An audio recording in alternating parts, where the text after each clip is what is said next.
ایک ہے کوئی غیر مسلم جو قرآن مجید کو ابھی تلاش حقیقت کی نیت سے پڑھ رہا ہے، وہ مسلمان نہیں ہے، وہ نہیں مانتا کہ قرآن جو اللہ کا کلام ہے۔ ظاہر بات ہے، نہ وہ اس کا ادب کرے گا، نہ وہ اس کے لیے وضو کرے گا، نہ اس کے اور آداب پورے کرے گا، وہ تو قرآن پڑھ رہا ہے طلب ہدایت کے لیے۔ تو اگر تو اس کے اندر نیت ہے کہ وہ جاننا چاہتا ہے کہ واقعتاً یہ اللہ کی کتاب ہے یا نہیں اور حقیقت کیا ہے، تو قرآن اس پر اپنے آپ کو منکشف کر دے گا۔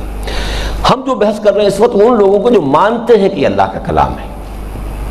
اب اس کے حوالے سے یہ اس کے آداب ہیں، اس کا ایک حق ہے کہ اس کا ادب کیا جائے، تعظیم کی جائے، اس کے لیے وضو کیا جائے، اس کے لیے قبلہ رو ہو کر بیٹھا جائے، بیٹھ کر بڑے ادب کے ساتھ جو ہے اس کے سامنے زانو تلمس طے کر کے اس کی تلاوت کی جائے، اس کی ابتدا تعوذ سے کی جائے۔ یہ تو ہوئے ظاہری۔ پھر باطنی ہے کہ دل جو ہے کلام اور صاحب کلام کی عظمت جو ہے وہ دل کے اندر جاگزیں ہو۔ پھر یہ کہ نیت یہ ہو کہ مجھے اس کی پیروی کرنی ہے، اور اس میں خاص طور پر یہ ہے، اور یہ فتنہ آ جاتا ہے جو صاحب فکر لوگ ہوتے ہیں، اور اس سے بچنا بہت مشکل ہوتا ہے، سبجیکٹیوٹی اور objectivity. Absolute objectivity is nearly impossible, لیکن یہ کہ اصول یہی ہے کہ زیادہ سے زیادہ آبجیکٹیو ہونے کی کوشش کرنی چاہیے۔ اپنے خیال کو مت ٹھوسو، اس سے سمجھنے کی کوشش کرو کہ یہ آپ کو کدھر لے کے جانا چاہتا ہے۔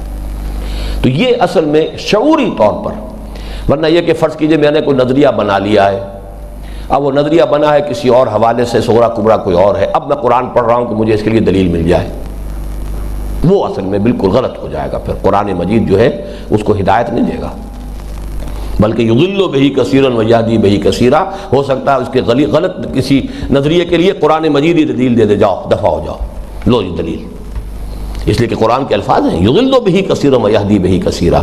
اللہ اسی قرآن کے ذریعے سے بہتوں کو گمراہ کرتا ہے، بہتوں کو ہدایت دیتا ہے۔ آپ کے پری فارمڈ آئیڈیاز ہیں، پری فیبریکیٹڈ آپ کے نظریات ہیں، ان کو لے کر آپ آ رہے ہیں۔ اب ظاہر بات ہے کہ آپ جو چیز اس کے خلاف ہوگی اس کو نظر انداز کرتے چلے جائیں گے، کہیں کوئی چیز ذرا سی بھی انگلی رکھنے کا موقع ملا وہاں پہ ڈیرا ڈال دیں گے، اور وہ بیلنس جو ہے وہ آپ کا ختم ہو جائے گا کہ آپ نے اس ساری چیز کو سمجھا ہوتا کہ اس کے لیے مثبت بات یہ آئی ہے، منفی بات یہ آئی ہے۔ تو جب تک یہ نہ ہو کہ بجائے اس کے کہ میں قرآن کو اپنے پیچھے چلاؤں، قرآن کے پیچھے چلنے کا جذبہ ہو، یہ نیت کی تصحیح۔ ایک تو یہ کہ جو اس کی ہدایت ہوگی اسے میں اختیار کروں گا اور میں اسے فالو کروں گا، نہ یہ کہ میں اس کے لیے اس سے اپنے کسی مذمومہ خیالات یا اپنے بنائے ہوئے نظریات کے لیے دلیل اخذ کروں گا۔